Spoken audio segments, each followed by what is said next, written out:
In this video, I'm going to show you how you can turn off last seen on Telegram. So if you don't want your contacts to see the last time you were online on Telegram, then follow these steps to turn it off. First, open your Telegram mobile app, then go to menu here and tap on it. And from here, tap settings, and then look for privacy and settings.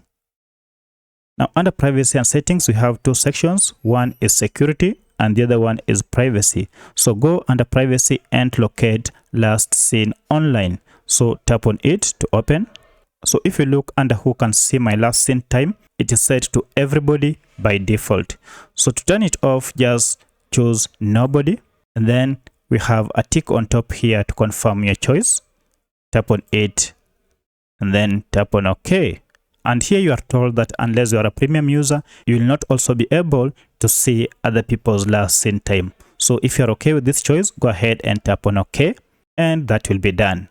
So from now on, nobody will ever see your last seen time on Telegram. So if this video is helpful to you, kindly hit the like button and subscribe to this channel to support me. Thank you for watching, and let's meet in the next video.